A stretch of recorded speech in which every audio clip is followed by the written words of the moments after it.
Friends, welcome to my new channel जो कि है पावर प्लांट ऑब्जर्वर। इसमें हम पावर प्लांट के बेसिक क्वेश्चंस को डिस्कस करने वाले हैं। तो आज का हमारा जो पहला टॉपिक है वो है हीट एंड एनर्जी। तो आइए शुरू करते हैं।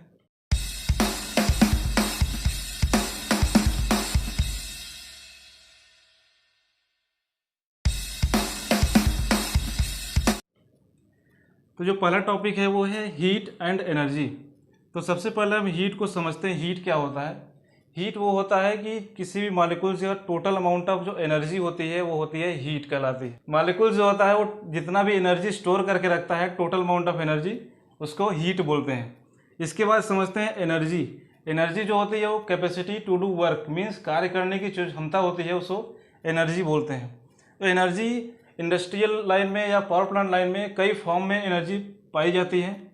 तो सबसे पहले जो एनर्जी होती है वो फ्यूल में, तो फ्यूल कोई भी यूज़ करते हैं, जैसे कोल यूज़ करते हैं, ऑयल एंड गैस यूज़ करते हैं किसी भी बॉयलर में। तो जो फ्यूल होती है वो हमेशा केमिकल एनर्जी में ही पाई जाती है। तो केमिकल एनर्जी जो होती है फ्यूल, उसको हम बॉयलर में हीट करते हैं तो उससे हमें हीट एनर्जी प्रोड्यूस होती है, मिलती है, हीट एनर्जी मिलती है। तो उस हीट एनर्जी का यूटिलाइज करके हम जो वाटर से स्टीम में कन्वर्ट करते हैं, उस स्टीम को हम टरबाइन में रोलिंग करने के लिए भेजते हैं। तो जो टरबाइन से हमें जो एनर्जी मिलती है वो मिलती है मैकेनिकल एनर्जी। तो मैकेनिकल एनर्जी को हम यूटिलाइज फिर करते हैं जनरेटर में। जो जनरेटर से हमें एनर्जी प्रोड्यूस होती है वो मिलती है electrical energy. Means power plant line में जो एनर्जी कई फॉर्म में हमें प्रोड्यूस होती रहती है, means chemical energy, heat energy, mechanical energy और इलेक्ट्रिकल एनर्जी, इस फॉर्म में हमें हीट एनर्जी मिलती जाती है। तो इसके बाद समझते हैं यूनिट ऑफ हीट। तो आइए देखते हैं यूनिट ऑफ हीट क्या होती है। यूनिट ऑफ हीट जो होती है, सबसे पहला जो यूनिट होता है हीट का वो होता है कैलोरी। कैलोरी मीन्स ये होता है कि 1 ग्राम ऑफ वाटर को 1 डिग्री सेल्सियस अगर टेम्परेचर रेज करने के लिए कहा जाए और उसमें जितना total amount of heat required होगा तो हमारा कैलोरी होता है। कैलोरी का अगर फार्मूला देखें तो कैलोरी का फार्मूला जो होता है 1 किलो कैलोरी इक्वल टू होता है 1000 कैलोरी। इसके बाद है हमारा centigrade heat unit. Centigrade heat unit में जो 1 पाउंड ऑफ वाटर को 1 डिग्री सेंटीग्रेड का टेम्परेचर रेज करना है तो उसके लिए हमें जितना total amount of heat required होगा उसको हम बोलते हैं सेंटीग्रेड हीट यूनिट, और इसका शॉर्ट फॉर्म हम लिखते हैं 1 CHU। तो 1 पाउंड इक्वल टू होता है। इसके बाद है British thermal unit. Means 1 gram of water को 1 डिग्री फ़ारेनहाइट में अगर टेम्परेचर रेज करना है तो total amount of heat required जितना हमें होगा वो कहलाता है हमारा ब्रिटिश थर्मल यूनिट या BTU भी कह सकते हैं। इसका एक फार्मूला ये भी होता है कि 1 किलो कैलोरी को अगर हम किलो जूल में कन्वर्ट करेंगे तो हमारा जो फार्मूला निकल के आएगा 4.1868 किलो जूल। तो ये हमारा जो फार्मूला होता है ये होता है 1 kilo calorie equal to 4.1868 kilo joule. तो आइए इसके बाद देखते हैं लॉज ऑफ थर्मोडायनेमिक्स। तो 4 लॉ होते हैं थर्मोडायनेमिक्स से। तो सबसे पहला जो लॉ होता है वो 0th लॉ ऑफ थर्मोडायनेमिक्स होता है। दूसरा जो लॉ होता है फर्स्ट लॉ ऑफ थर्मोडायनेमिक्स होता है। तीसरा second law of thermodynamics and third law of thermodynamics. ये 4 लॉ ऑफ थर्मोडायनेमिक्स हैं, इसके बारे में डिटेल से समझेंगे। तो आइए एक एक के बारे में डिटेल से समझते हैं। तो सबसे पहले जो लॉ होता है वो 0th लॉ ऑफ थर्मोडायनेमिक्स होता है, जिसमें 3 ऑब्जेक्ट हैं A, B और C। मीन्स अगर ए ऑब्जेक्ट B ऑब्जेक्ट के साथ थर्मोडायनेमिक इक्विलिब्रियम में है या B ऑब्जेक्ट C ऑब्जेक्ट के साथ थर्मोडायनेमिक इक्विलिब्रियम में है तो A ऑब्जेक्ट C ऑब्जेक्ट के साथ भी थर्मोडायनेमिक इक्विलिब्रियम में होगा। मीन्स थर्मोडायनेमिक इक्विलिब्रियम मीन्स ये होता है कि जब A ऑब्जेक्ट B ऑब्जेक्ट के साथ कांटेक्ट में आएगा तो A ऑब्जेक्ट का जो हीट होता है वो B ऑब्जेक्ट के साथ B ऑब्जेक्ट में वो हीट ट्रांसफ़र होता चला जाएगा। तो एक ऐसा कंडीशन आएगा जब इन दोनों का टेम्परेचर सेम हो जाएगा, उसको बोलते हैं थर्मोडायनेमिक इक्विलिब्रियम। इसके बाद दूसरा है फर्स्ट लॉ ऑफ थर्मोडायनेमिक्स। तो फर्स्ट लॉ ऑफ थर्मोडायनेमिक्स ये कहता है कि जो हमारा वर्क होता है वो डायरेक्टली प्रोपोर्शनल होता है हीट के। मीन्स जितना हम हीट देंगे वो डिपेंड करेगा वर्क कितना प्रोड्यूस हो रहा है, मतलब टोटल हीट टोटल वर्क में प्रोड्यूस होता है। बट ये थियोरेटिकली पॉसिबल है, प्रैक्टिकली ये पॉसिबल नहीं है। तो इसके बाद एक और इसमें होता है conservation of energy. First law of thermodynamics को law of conservation of energy भी बोलते हैं।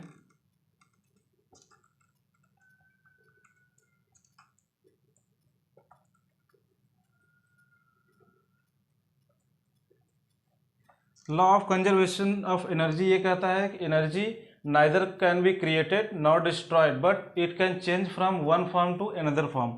मीन्स एनर्जी को ना हम क्रिएट कर सकते हैं और ना ही डिस्ट्रॉय कर सकते हैं, बट इसे एक फॉर्म से दूसरे फॉर्म में कन्वर्ट कर सकते हैं। जैसे आपने देखा कि बॉयलर में कैसे केमिकल एनर्जी को हम हीट एनर्जी में कन्वर्ट कर रहे हैं और हीट एनर्जी को मैकेनिकल एनर्जी में और मैकेनिकल को इलेक्ट्रिकल एनर्जी में। मीन्स एनर्जी को एक एक फॉर्म में दूसरे फॉर्म में कन्वर्ट किया जा रहा है, एक से दूसरे फॉर्म में कन्वर्ट कर रहे हैं।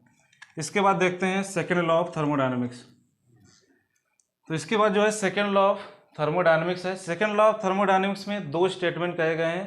पहला स्टेटमेंट है केल्विन प्लांक स्टेटमेंट और दूसरा है क्लॉसियस स्टेटमेंट। तो सबसे पहला जो स्टेटमेंट कहा गया है केल्विन प्लांक स्टेटमेंट बोले हैं।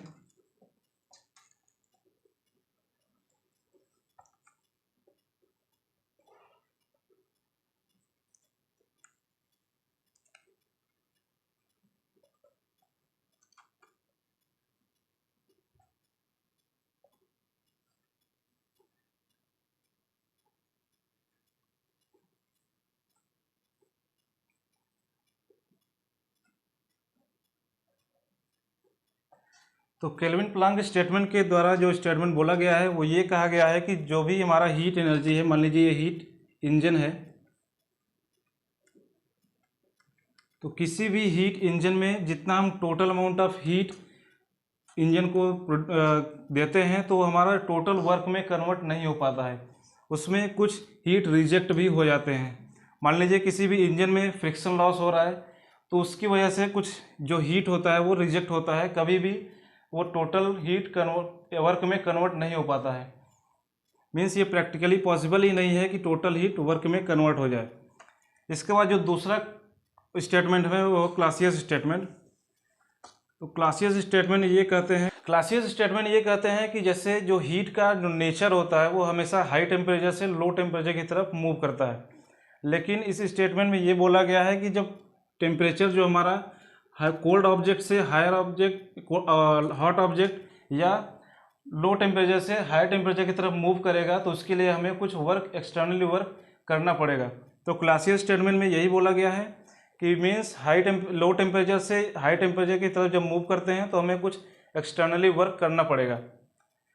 तो ये हो गया सेकेंड लॉ ऑफ थर्मोडायनेमिक्स। इसके बाद आते हैं थर्ड लॉ ऑफ थर्मोडायनेमिक्स।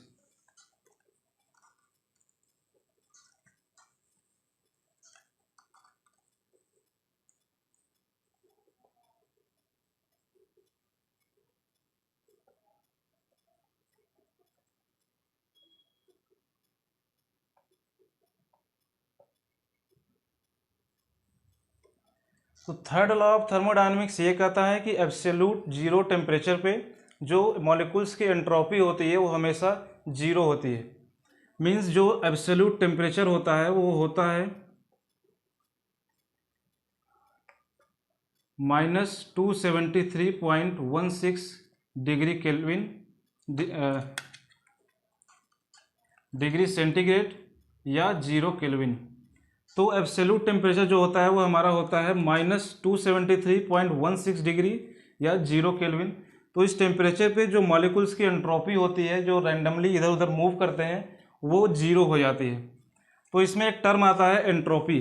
तो एंट्रोपी को समझते हैं, एंट्रोपी होता क्या है। तो एंट्रोपी जो होता है वो होता है रैंडमनेस ऑफ मॉलिक्यूल्स।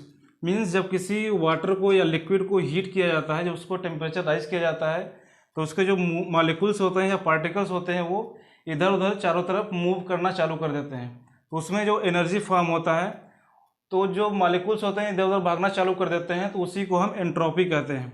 उसकी वजह से जो एनर्जी फॉर्म होता है वो टेम्परेचर को, वाटर के टेम्परेचर को राइज करता है। तो जो मॉलिक्यूल्स इधर उधर चारों तरफ रैंडमली मूव करने चालू करते हैं तो उसको हम एंट्रोपी बोलते हैं। और उसकी वजह से जो एनर्जी फॉर्म होता है और उसका टेम्परेचर जो बढ़ता है उसको हम बोलते हैं एंथैल्पी।